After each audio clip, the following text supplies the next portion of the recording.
Hi everyone, and welcome to the Softball Canada Speakers Series presented by Rawlings Canada. Today's webinar will cover the Athlete Development Matrix and Practice Planning with our guest speakers Dave Peatkau and Adam Walker.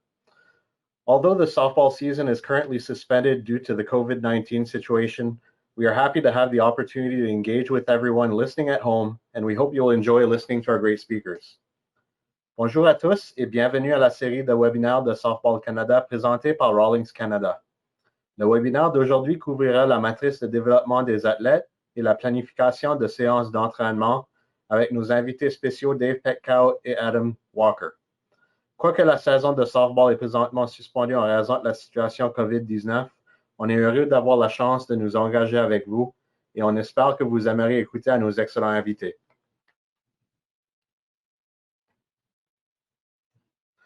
Before we get started, we want to thank everyone for joining us and for following the social distancing measures as directed by the Government of Canada and your local health authorities. Softball Canada is monitoring the situation closely and is posting regular updates on its website. The softball season is starting up in some areas of the country. We strongly encourage that you follow your local, provincial, and territorial association return to play guidelines while respecting all government public health regulations. Avant de commencer, on veut vous remercier d'être avec nous et de suivre les mesures de distanciation sociale telles qu'identifiées par le gouvernement du Canada et vos autorités locales de soins de la santé. Softball Canada surveille la situation de près et publie des mises à jour régulières sur son site web. La saison de softball commence dans certaines régions du pays. On vous encourage de suivre les lignes directrices de retour au jeu de votre association provinciale et territoriale tout en respectant les règlements de vos départements gouvernementaux de santé publique. This webinar series is presented by our proud partners at Rawlings Canada. Rawlings Canada is the official softball of Softball Canada, the Canadian Championships, and the national team programs. Cette série de webinaires est présentée par nos fiers partenaires à Rawlings Canada. Rawlings est la balle officielle de Softball Canada, des championnats canadiens et des programmes des équipes nationales. Allow me to introduce Angela Ballantyne, the Manager of Long-Term Player Development Programs at Softball Canada, who will be your host for today's webinar. So welcome, Angela. Hi, everyone. Thanks, Jill. Good evening, and thanks to our partner Softball Ontario for spearheading this topic. It is something that I enjoy speaking about, and I look forward to the discussion that we'll have this evening with Dave and with Adam. We are very fortunate to have worked with a dedicated group of volunteers on the resources that we'll be talking about this evening, as well as many softball experts. But also we have been able to have two of the leading sport organizations in the country help on this, and that is Sport for Life and Own the Podium, and we're very grateful for their support in creating these resources with us. Just a reminder to everyone, we will have a question and answer period. There is in the console box, you're able to submit your questions, and we'll be looking at those at the end. So please, if you do have any questions, don't be afraid to put them in there, and we'll get to as many as we can. So like Jill said, our speakers this evening are Dave Peatkau and Adam Walker. We're very fortunate to have them and really look forward to hearing a little bit about their stories. So I'm going to go over just a little quick bio on each of them first, and then we'll get to more information. So Adam is a comp dev trained coach who's been coaching softball for over 20 years. He served as a guest coach for Team Ontario on the men's side. He's coached in 5 Canadian championships, winning a bronze with the senior women's team in 2012, gold in 2018 with his U14 boys team, which we'll talk about later on, and another bronze in 2019 at the U14 Canadians. So we're very fortunate to have him with us. And then second is Dave Peatkau, who is a widely regarded hitting coach in Canada. He's worked with the women's national team for 10 years as a hitting and outfield coach. He's a high school academy instructor and the owner of Power Zone Hitting Academy. Dave has been a member of Softball Canada's long-term development committee for 11 years and was critical in the development of the ADM. And we'll hear all about that soon. You are a facilitator with CompDev, and he also is a member of our national team from 91 to 2000. Was a WBSC world champion in 92, a Pan Am Games gold medalist in 91 and 95, and is also, just to top it off, a member of the Softball BC and Saskatoon Sports Hall of Fame. So thanks so much for being with us, Dave and Adam. So we're going to hear from them in a bit, but I do want to just lay a bit of groundwork for our conversation and go over a few definitions for everyone listening. So Jill, if you can go to the next slide. Perfect. So long-term athlete development, or as we call it in softball, long-term player development, is a framework of optimal training, competition, and recovery schedule for each stage of athletic development.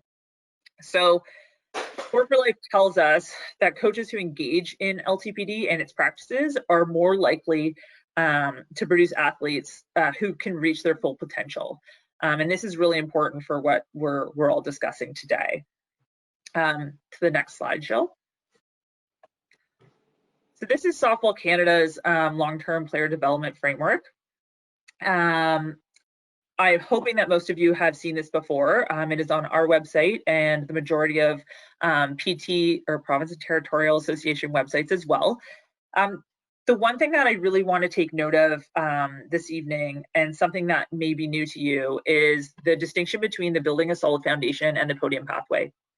Some of the resources that we're going to be talking about today relate to the podium pathway specifically, but also cross into that competition for life stream. So I just want to make sure that everyone is aware of those different things, because a lot of you as coaches probably fall into those stages, whether that be in the podium pathway or the competitive for life stream. Okay, next slide, Jill. Okay, so what is an athlete development matrix? And we are going to refer to the athlete development matrix as an ADM throughout this conversation. It just is a little bit easier. I love a good analogy, and the best one for this one is to think of the ADM as your grocery list of ingredients that you need to develop athletes. So it's that list of skills and abilities that coaches should be developing within their athletes, and also when to do that. And this applies to all levels of competition, from house league right to high performance. Next slide, Jill. Okay, so the gold medal profile. This resource is one of the most recent things that we've made available with the help of Sport for Life and Own the Podium. It's a collection of all the skills and attributes needed in softball to achieve a podium performance. So this document includes metrics for specific skills and abilities that will allow coaches to see and potentially use as a comparison for their athletes to see how they're developing. It lists both average and exceptional standards for stages of development of training to train right through to living to win. So currently we have information for the gold medal profile available for the female side of our game, but we're working really hard to obtain the same metrics for our men's side. So that is to come. So the gold medal profile typically only applies to the podium pathway.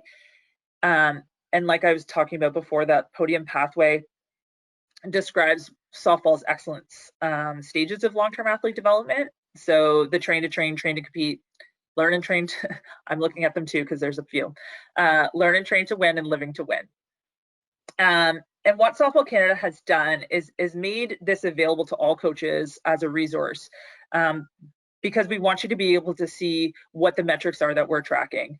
But we also want you to know that there are many variables that can take place, and ancillary standards that vary team to team, athlete to athlete, and coach to coach. And Dave is going to tell us about how you as coaches can use these documents and resources best for your teams. Next slide, please.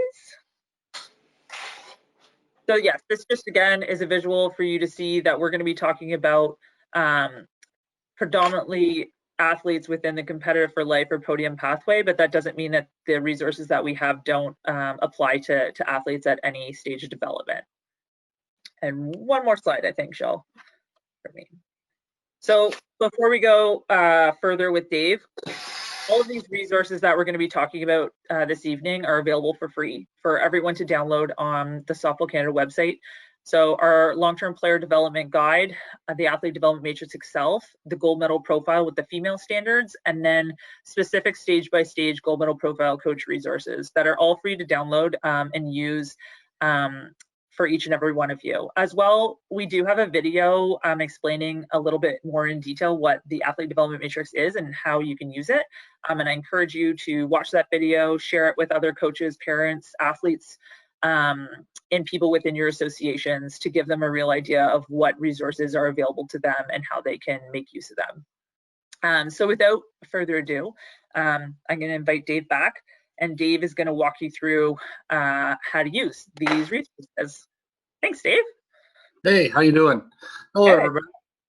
So just maybe a quick also little update on how this all got put together. The gold medal profile was put together by the women's national team on their way to the Olympics. We needed to find something that was going to show, what areas of softball are going to be the most effective for the team to win. And then with being on the long-term play development, the melding of those two things together would be the pathway of players from train to train all the way through to living to win, and being able to see where they need to be. And understanding that even on this, and that putting this all together, you needed metrics all the way along. But then also the biggest thing was making sure that everybody understands and getting the coaches to understand and get to the players, even at the national team level. If we have 4 different levels within the gold medal profile, which is below average, average, above average, and exceptional. Exceptional, if you below average being 1 and exceptional being 4, even at the national team level, if we take all of the metrics, no player is a 4. There's a lot of 3s. There's a lot of 3.2s, 3.3s. There might even be players on the national team that are just below 2 or in like the 2.8s and the 2.9s, because in order to be a competitive athlete, it doesn't mean that everybody's going to be able to be at the top of everything. And I think that's one of the things that when you're using this guide, because like yourselves, athletes are going to be able to get to see it and they're going to go, oh my goodness, I'm not good enough because I'm not a 4 at everything. I'm not exceptional. So how am I ever going to get there? I think the big thing for coaches is to let them know that you don't have to be at 4 everything. We're trying to achieve as high of a number as we can in each of these areas. And as we go along, I think that's one of the things about being able to use this guide and the long-term player development matrix of developing your team, developing your players to get better without putting the stress on them that they have to be the best at everything. So I think the putting these together actually gives a really good matrix for all levels, from rec and house players all the way up to your high performance, but also for coaches to be able to use this as a guide, as a way of promoting players to move up from their team and moving up the ladder, whether it's, they're playing in rec, and you notice that, in some of these things they're doing really well. So maybe you're pushing them. And I know as coaches, we always want to keep the best players on our team. But if you want to be the best coach, you want your players to end up being the best player they can be. So sometimes pushing them further can be even better. And the things that go along with it, confidence and all the life skills, because when you look at the matrix, one of the biggest things is that there's 5 different points. You have psychological skills, you have physical skills, you have technical skills, which we spend most of our time on. We have tactical skills, which coaches like to spend the most time on. And you have life skills. And they all together build the matrix of a softball player. And that's the reason why not every player has to be at the best level, because having certain skills can make you better in one area, and a psychological skill can make that be even better because you have the ability to deal with pressure. So things like that. So I've got the 3 areas of using the ADM and the gold medal profile, and it's players, teams, and competition. So Gilles, if you can go to the next slide. So under the players part, how you can use this really well is for individual goal setting. Because there are concrete numbers to compare to, because there are numbers out there of the average and exceptional, and we did that on purpose so that there's more leeway in between, because we know there's a vast abilities out there, that you have numbers. So when you're looking at someone's physical skill of, as an example, base running, and we know that someone that runs home to first in under 3 seconds is considered fast, it gives you an actual number for someone that when you record them, they're 3.1, and you can push them to do work and to do things as a goal to get under 3. So when you're starting to use actual measurements, it makes a huge difference. And the athletes have to see these. It's not something that you can just, keep to yourselves, because as a goal, as someone that wants to get better, you have to see what some of your results are in order for you to know where you're getting to. So when you're doing, setting up these goal setting sessions, make sure that they're measurable. And we talk about that all the time, that they're measurable. Well, here you have measurements, and you can then use them in with your team. It also gives you areas for improvement, because of it gives you the spots within a skill. And again, I can use base running as one of the things, a spot within the skill of your second to home time. So what does second to home time tell you? It tells you who can score from second on a base hit, but it also tells you who can corner really well. Because if someone's home to first time is 3 seconds, but their second to home time is like 6.5 seconds, there's a problem, because you would expect it to be lower even, because you don't have to go from a standing start. So maybe there's an area where you'll be able to learn how to corner better.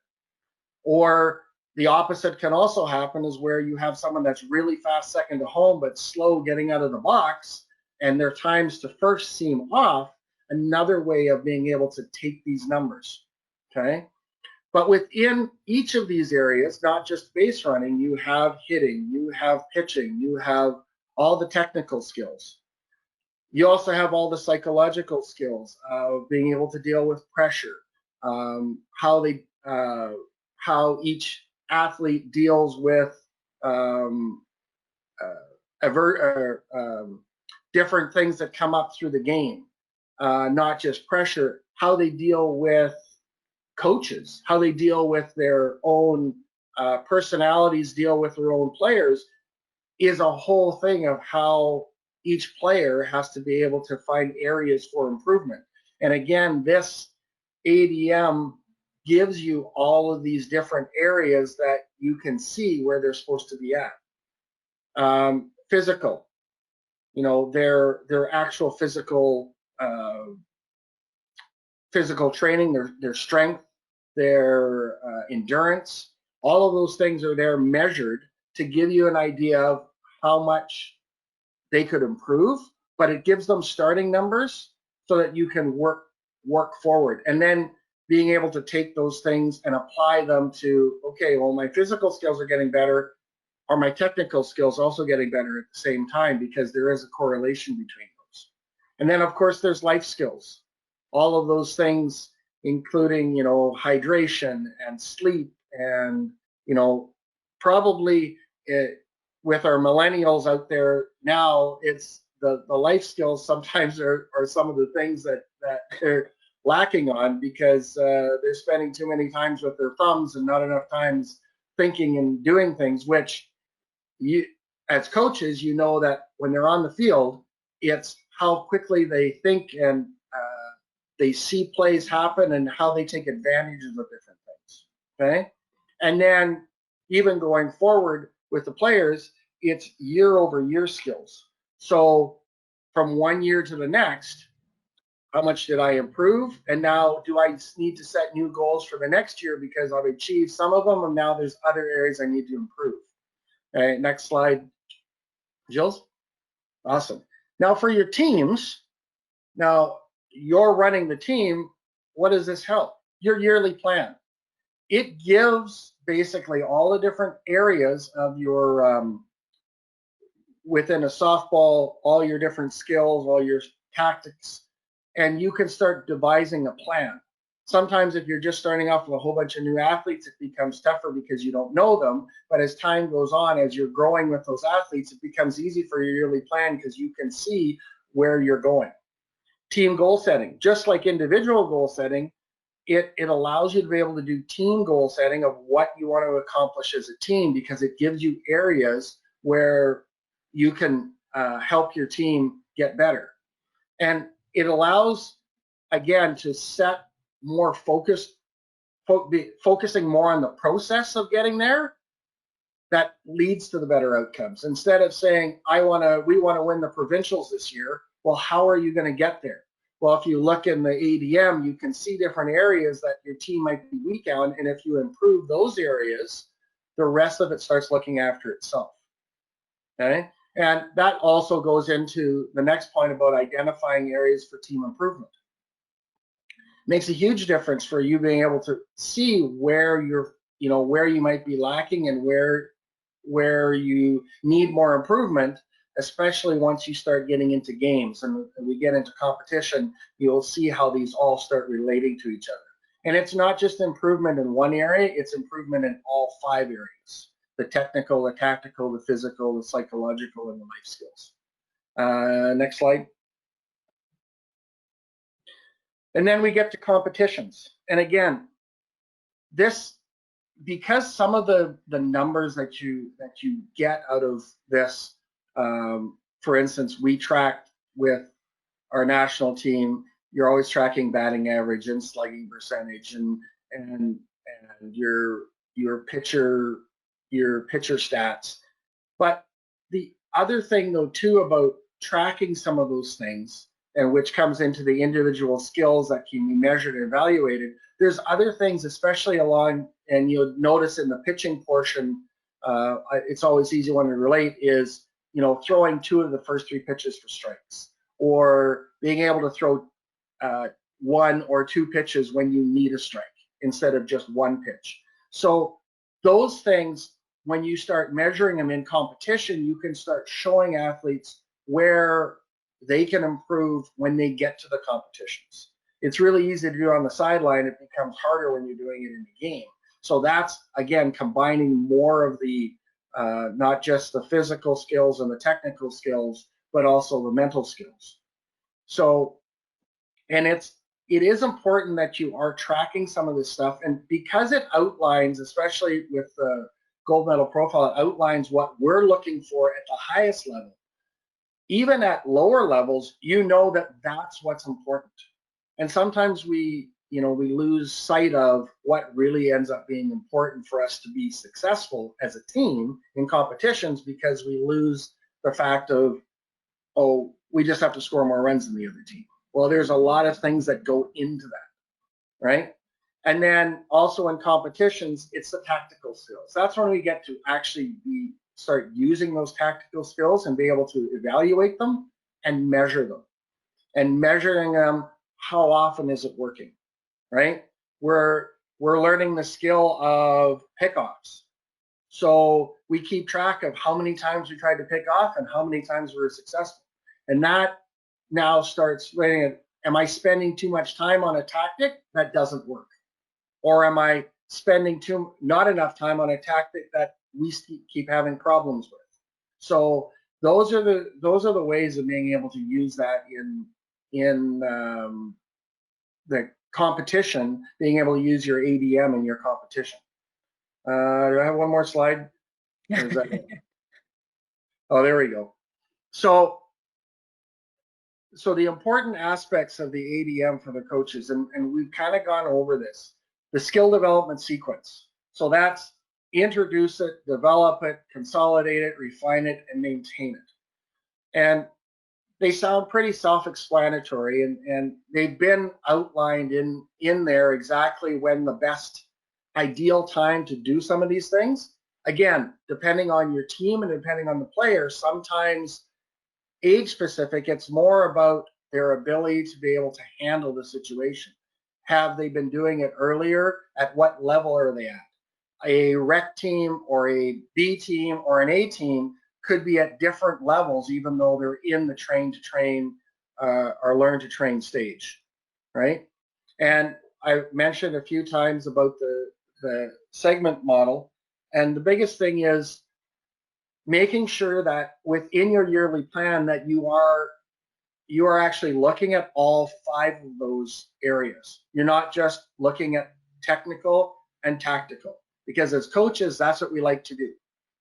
The only thing is, I can tell you from years of experience, not only playing, but also being a coach, that those other 3 areas end up being as important, if not more important for some of them, because without those other 2 areas take so long to get to a certain skill level, that had you spent more time with life skills or physical capacity or your psychological skills, it would have created those technical and those tactical skills way faster than just going, well, we'll just practice this all the time and that's how it's going to work, right? So, and one of the other things is they talk about the season structure and how you're structuring when you're working on different things. There's preseason, there's in season, there's postseason, and everyone should have a rest time where you're not doing anything, and it's a recovery part in your yearly plan. But even within your season, then your playing season, you're building up for when the important games are, right? So, and again, you can use the early part of your season and use that as part of building up for the important games when you get to the end of the season, when you need to have those finalized and get better at. So this is a time for you to evaluate through the early part of the season. Now, what do I have to practice? What do we have to focus on more as we're getting forward? Great. Awesome. Just a reminder, if you guys do have questions, please put them in the question box. And we are going to hear from Adam now. And he's going to share his experience with us about taking his team to the Canadian Championships and winning gold. So, and then we'll bring back Dave, and we can have we'll do a little Q&A with both of them. So, welcome, Adam. Thank you. Can you hear me? I can hear you. Can't see you yet. Is it there now? There we go. There we go. Okay, perfect. So thank you so much to Angela and Dave for having me on this webinar, and Scott Searle kind of organized it. I talked to him a while ago and shared the story of our team, and that's where the idea for the ADM webinar came about.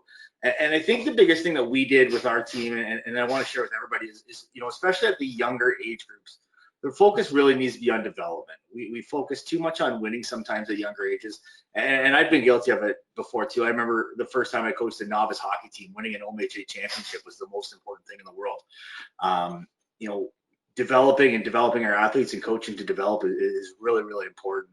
I was at my daughter's U10 PWSA Grand Championships last year.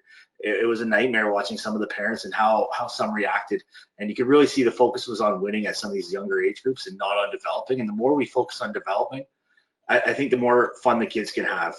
I think it's really important. One of the things that we did, we made it really important and really safe for the kids to fail in the early years.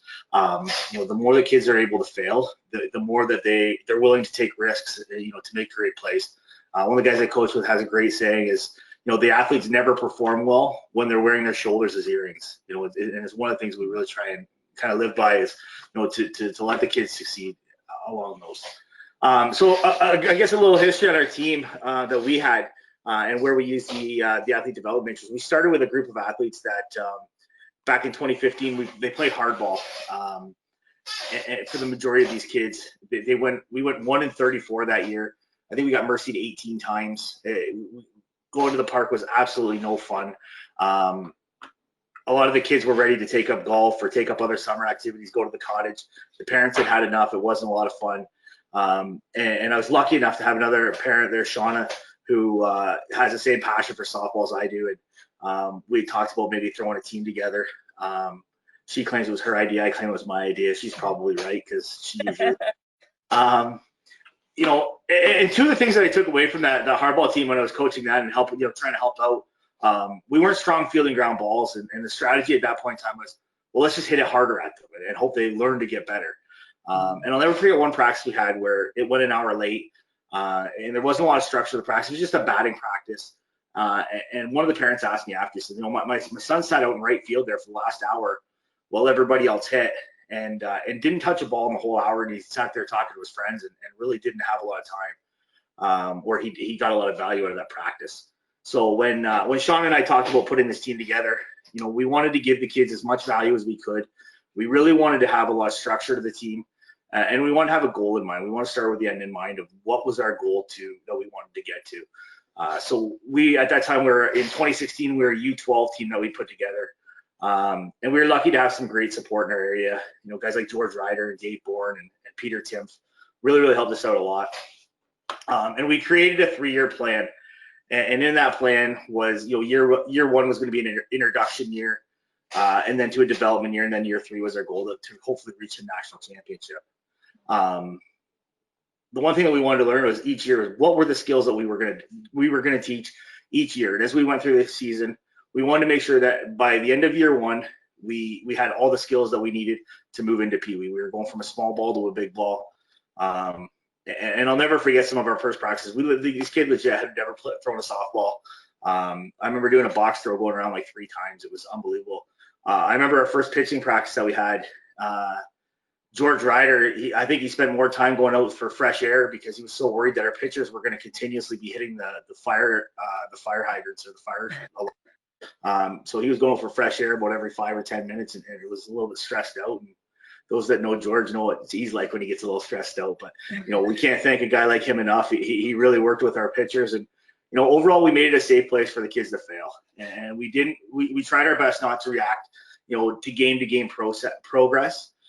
We really tried to stick to our season plan. And when they made mistakes, we reminded our kids all knew what the goal of our team was. They knew that our goal was in year 3, we wanted to win a national championship. And I can't, Sean and I had the conversation with the kids multiple times, after they made a mistake. We made mistakes that cost us outs, that cost us games, we cost us tournaments, and teaching the kids that, hey, it's okay that we made this mistake today.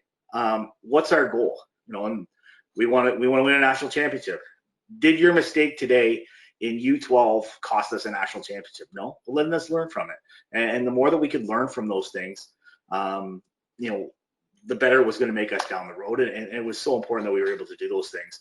I'll never forget our first qualifier that we went to. We got mercy twice. We ended up playing in year 1. We were in the C division. That's kind of the level of team we had at the end of year 1. Year 2, we moved into a development year. We were a full team of 04s, playing as first year Pee Wee kids. We kept our entire team together. So we played as an underage group. They're all 04s with a few 05s, playing against 03s. And we really stuck to our plan, and playing against some of the older kids. There were some really strong teams out there that really kicked their butts. And I think it was really important that we did have those, where we lost a lot of those games, and we stuck to our plan and really spent the year focusing on, growing our hitting. Our hitting was atrocious. We wanted to learn to become better hitters. We couldn't hit a lot, so we learned to bunt a lot. And we were one of the best bunting teams that we could do. We couldn't hit, but we could bunt. And we won games by strictly bunting. And that was a huge asset for us as we went into year 3, that we could bunt really well. We could play a short game. And year 2, we really stuck to that development plan. And the other thing it did too is, at the end of year 2, there was an athlete that was available that had kind of looked at going to a couple different teams that had played on a top team the year before. And he looked at going to a team that was hosting nationals. He looked at us, and I remember talking to his dad, and we talked to him a lot about this is our plan. We talked to them a lot about how we really use this athlete development matrix and long-term athlete development to grow these kids. And we're not just looking at a year-to-year thing. We're looking at, trying to build this long-term, and ended up with a kid. The athlete ended up choosing our team and was a big part of our success in year 3 as well. Going into year 3, we really stuck. We were down to a lot of the refinement stage and really trying to refine a lot of those skills that we learned in the previous 2 years. And we call this our compete year. And we had a heck of a season. We went to eliminations. We won every game at eliminations, our national qualifier, by mercy. We mercied every team that year, and we went to our nationals. And we actually made the decision that we were going to go with our own team, and we didn't pick up any players, and won a national championship in the end. So it was a great year, and it really, using our plan and having, great coaches around us, and myself and Shauna, we can never thank some of the people that helped us enough, and really sticking to these the plan, right? And having a plan, the more that we have the plan, we can succeed. And I think our athletes have definitely benefited from it. That's awesome. I do have a couple questions for you, so I'm just going to start by asking you questions right off the bat. Hey. Can you tell us more about how you made your environment around these kids that safe space to fail? What did you purposely do to make that atmosphere? Yeah, I think the biggest thing was, sticking to their goals, right? This didn't just become our goal, it became everybody's goal. It wasn't that the coaches were preaching that this is what we're going to do. It was about the goal, and every time we made a mistake, we could bring it back to that goal and really try to make it into a teachable moment rather than that we made a mistake and that cost us a game. Who cares? Nobody's going to remember who won a U12 game on a Tuesday night in Waterford, right? Those bigger tournaments are the ones that we're aiming for, and trying to teach these kids to shoot higher, and what the end goal in mind was. Right. The other thing I heard you talk about was when you were talking about one specific player and how, even speaking to his parents about what you were trying to achieve. Do you feel as though because you used long-term player development principles in the way that you coach and the way that you organize your season adds quality and value to what you're offering these kids? And is that something that you outwardly promote as something you do in order to show these parents, that they're getting a quality sport experience for their kids? Yeah, I think it's, the having a plan and here's what we want to do. And it was right from the day one, after our hardball season, we went 1-34. Nobody really had an enjoyable summer. Even going back to them and promoting that here is our plan. We're going to have, our practices are going to be an hour and a half. They're going to be very structured. And we made a point that, our practices are from 6:30 to 8. At 8 o'clock, we're going to walk off the diamond no matter what, whether we've got in everything that we wanted to. And really, we're going to structure our practices. From time to time. Now our practices did have to get a little bit longer sometimes, but we let them know that, hey, this practice is going to be a little bit longer, and this is why. But really structuring those practices from day one, we got full parent buy-in, and the kids actually, they had a ton of fun in our practices.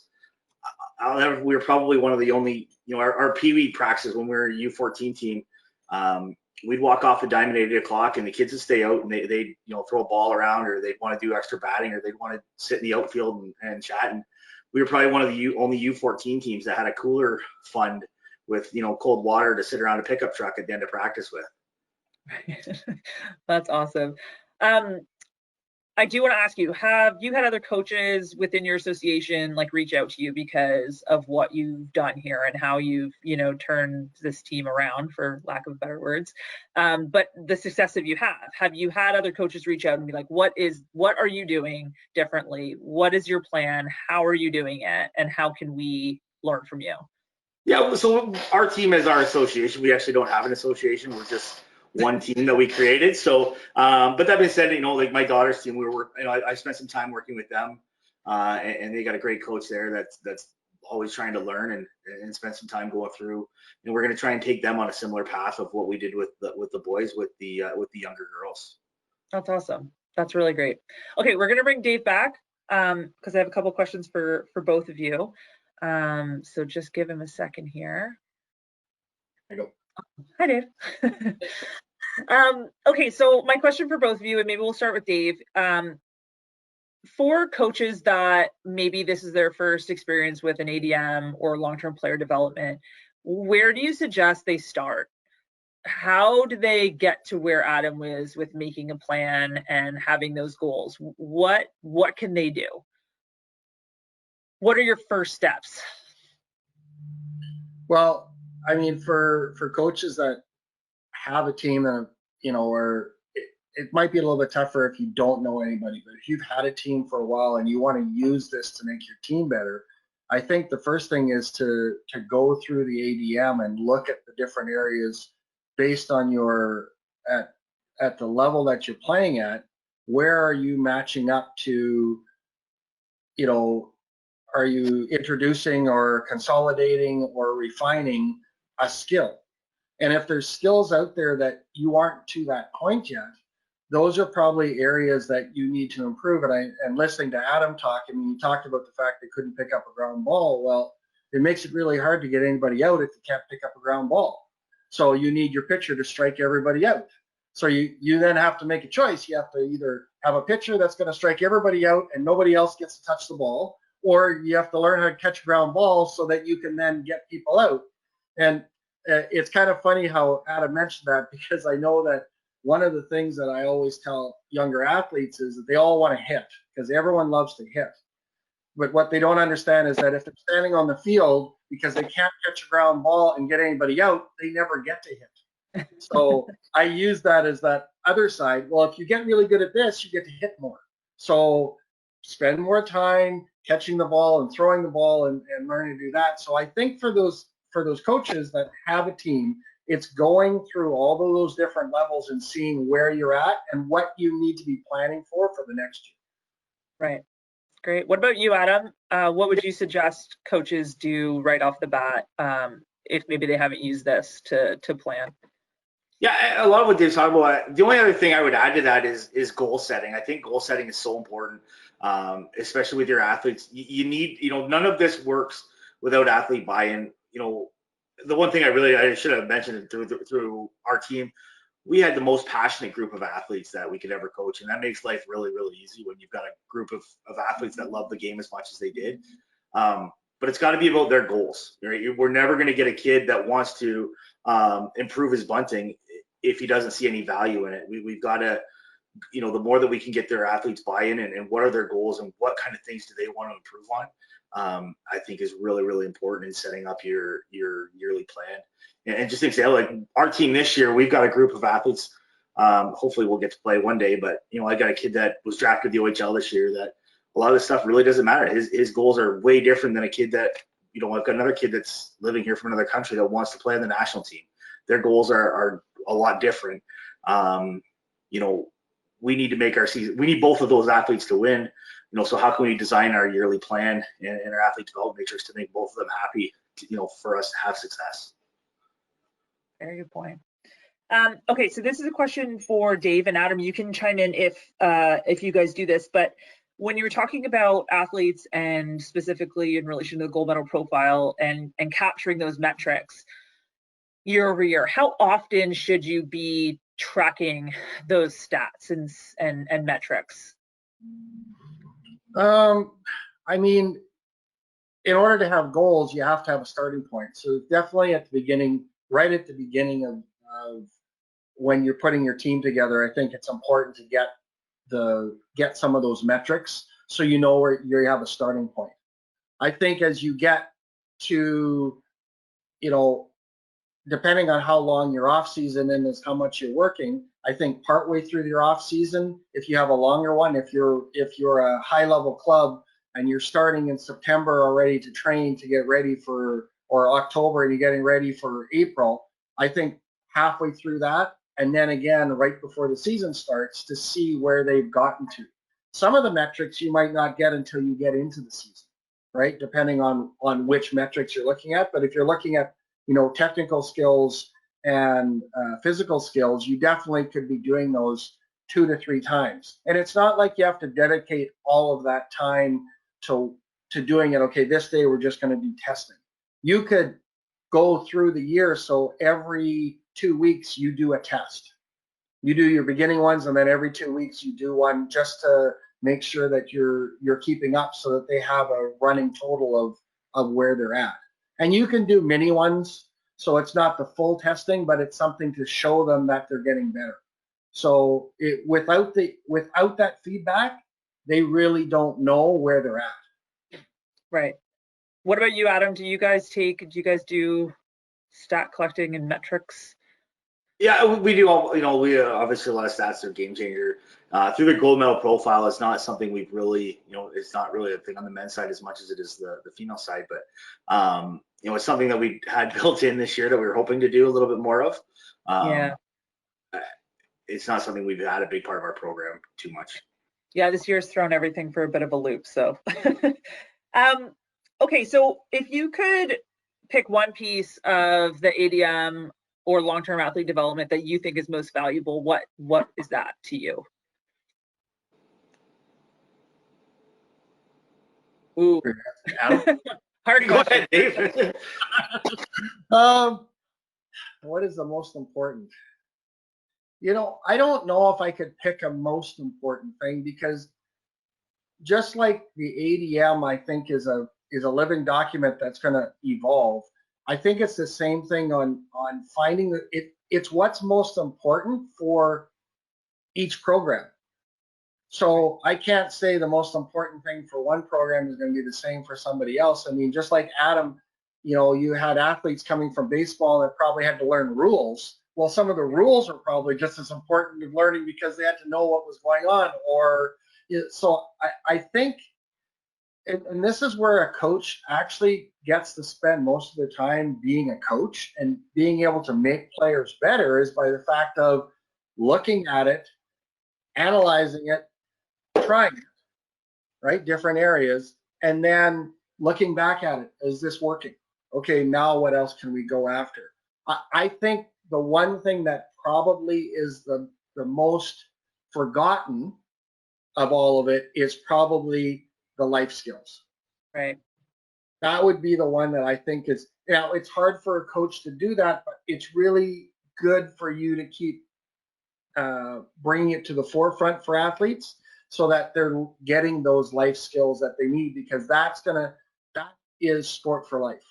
And that's the big thing, is that's what you're helping them with, not only in softball, but in school, eventually in work, in just being, for me, working with teenage girls, just trying to get them to be human beings is a lovely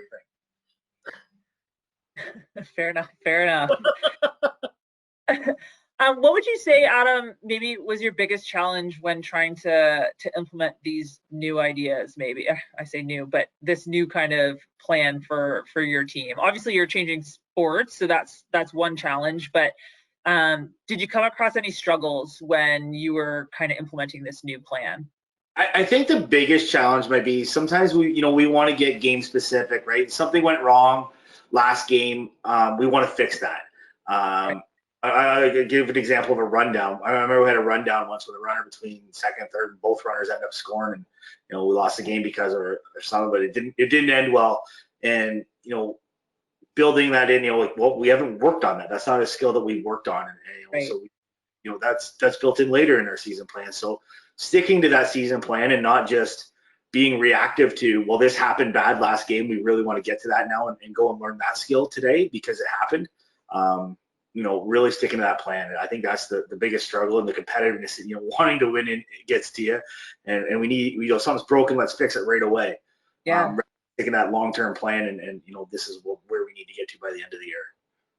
I love that. What about the parents? Did they jump on board with this concept right away, or did you have some pushback from that front? Well, I think the biggest thing we got from the parents, when we told them in 3 years we're going to compete for a national championship, they all laughed at us. I think that was Right. the biggest thing we got out of our first meeting. They all thought it was nuts. And to that, though, the funny part is I told all the parents that, and we told the story after we won the national championship, but I told all the parents that, hey, this is what we're going to do. We're going to qualify for a national championship in 3 years. They all laughed at me. I told all the athletes, this is what we're going to do. And they said, okay, how do we do it?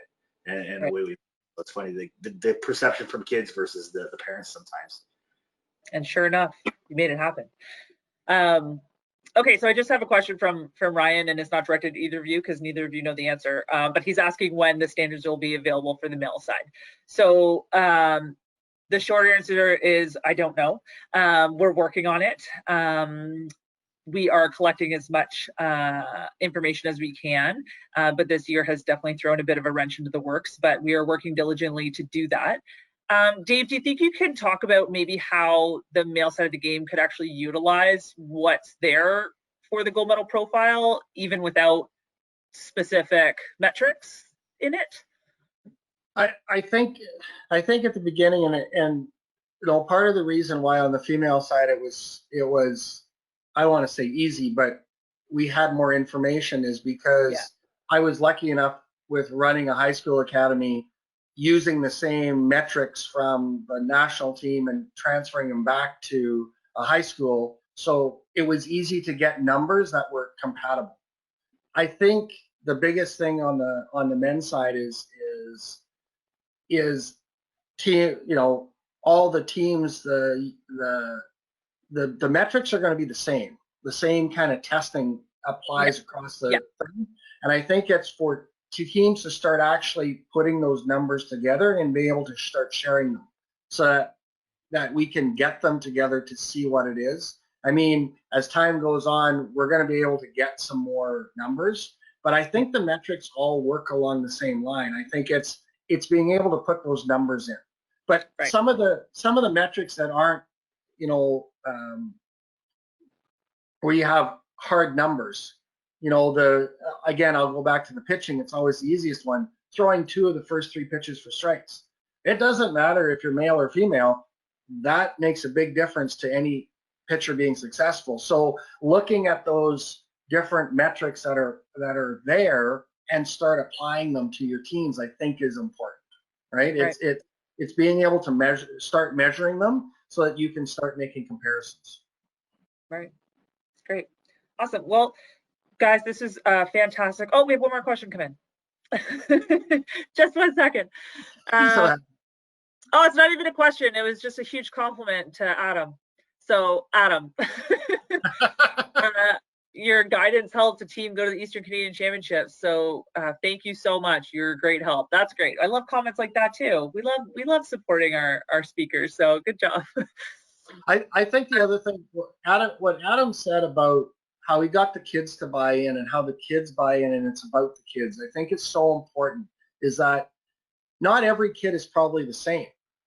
They all have the same goals, but they're not the same. So being able to individualize those goal settings is really important. And it's not you know, comparing one kid to the next. And that's why these numbers become good. What number can you get to? Now they're competing against themselves against instead of somebody else. And not only does it make it more team cohesiveness, but it also makes a big difference for that athlete because they have a set number that they're trying to get to. Right. So one more question that we have, Dave, is about do we have any plans to create standards or metrics for players that aren't at the top level? Or maybe aren't the top players. And you've touched on that a bit about how you don't need to be the top athlete. But can you talk about how we have numbers in there that are for what sometimes we call them average within that document, but that doesn't mean that they're technically average. That could be a variety of things depending on the development of the kid.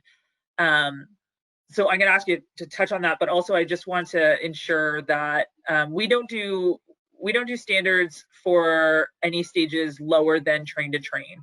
And that is for a particular reason. That's because we want to focus on development across all skills and not put any focus on any ones in particular. And because only really the later stage of the train to train stage of development are we looking at any type of high performance stream or that podium pathway or even the competitive for life pathway. We don't look at metrics for kids younger than that. So yeah, Dave, do you want to talk about how, you know, not top players can also make use of the gold medal profile? Well, I mean, again, I'm going to relate it back to our high school academy where we've had players come in grade 9 that were rec players. And just by training and seeing their improvements, and of course it goes back, just like Adam said, being bought in, they're there, they want to get better, and they start seeing their numbers get better, and they just keep improving. They keep doing things to make themselves better. So I think, like, looking at the average number, because you're not meeting that number, I think it's not that you're below average, that's kind of the number you're trying to shoot for, right? So I think even at the rec level, do we reset a number that's lower? Well, I think probably the easiest one is, and coaches can do this. You're playing in a train to train stage, and you're playing against a team who has a really good pitcher, and you wanted to know, let's say, if you're taking speed, how fast they were throwing. Well, it takes very little time to figure out, okay, this kid is throwing 54 miles an hour. They're at the highest level in your age group. Right. Well, that means they're probably looking at being able to move themselves up to the next one, because they're now outperforming everybody else. And if we're trying to push them, we're always trying to get them to that next higher level. And again, picking certain skills. There hasn't been a player that's come in at a train to train stage that didn't have some skills that end up getting towards where they can get to the average level, because they're there and they're being athletes, and that's kind of what happens. So it's finding those things for those athletes for them to then make goals on. So it is a little bit on the across the country, there's different levels. Of course, a level in BC and Ontario could be different than a level in PEI or Newfoundland, because of the numbers of players. Because the more players you have, that starts changing your numbers a little bit. So I'm not sure if that completely answered your question, but okay, so I have one more, and this will actually be the last question.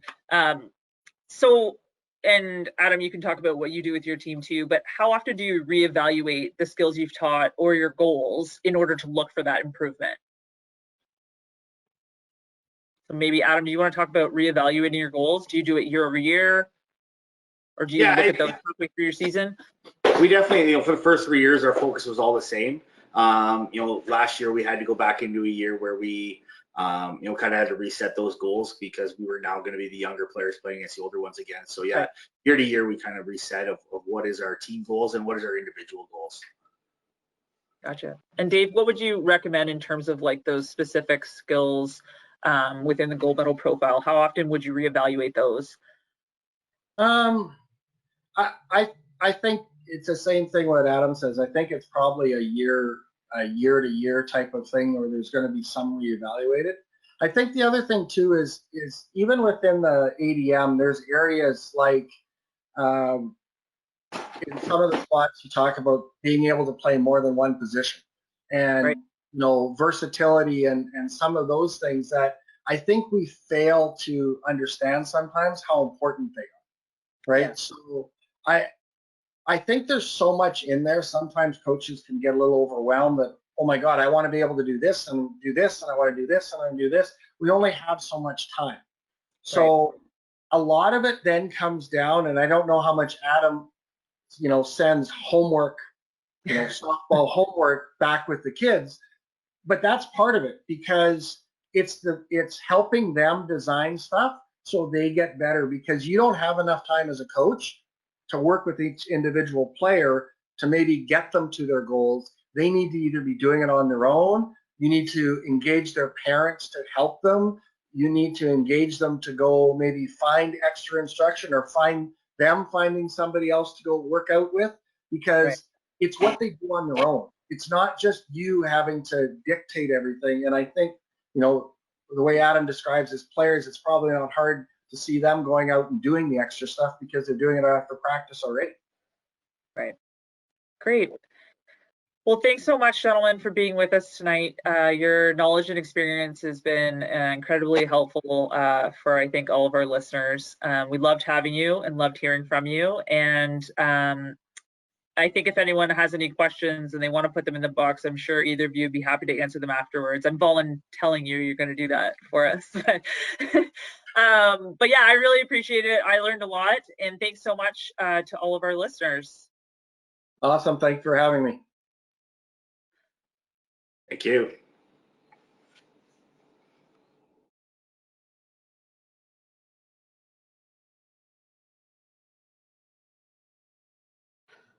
Thank you to Angela, Dave, and Adam for joining us today. Before ending this webinar, we would like to recognize our great partner at Home Run Sports. If you're looking to purchase any Softball Canada apparel, check out the Fan Zone link on the homepage of the Softball Canada website to place your order. Avant de terminer ce webinaire, on veut reconnaître notre excellent partenaire à Home Run Sports. Si vous cherchez à acheter des vêtements de Softball Canada, cliquez sur le lien de magasin sur la page d'accueil du site web de Softball Canada pour placer votre commande. So that will conclude today's webinar. Thank you very much for joining us today. If you have any comments or suggestions for our speaker series webinars, feel free to send them to Gilles Leblanc or Angela Ballantyne at Softball Canada. The next Rawlings Canada Speaker Series webinar will be a special slow pitch border battle athlete pool selection announcement with the coaching staff from both the Canadian men's and women's teams at 7 p.m. Eastern on Tuesday, June 9th. Please make sure you register for that at softball.ca. Cela conclut notre webinaire d'aujourd'hui. Merci beaucoup d'avoir participé. Si vous avez des commentaires ou des suggestions pour ces webinaires, veuillez les envoyer à Gilles Leblanc ou Angela Ballantyne à Softball Canada. Le prochain webinaire de Rawlings Canada sera une annonce spéciale de la sélection du bassin d'athlètes pour les équipes de la bataille de la frontière de balle lente avec les entraîneurs des équipes masculines et féminines du Canada à 19h mardi le 9 juin. Assurez-vous de vous inscrire à softball.ca.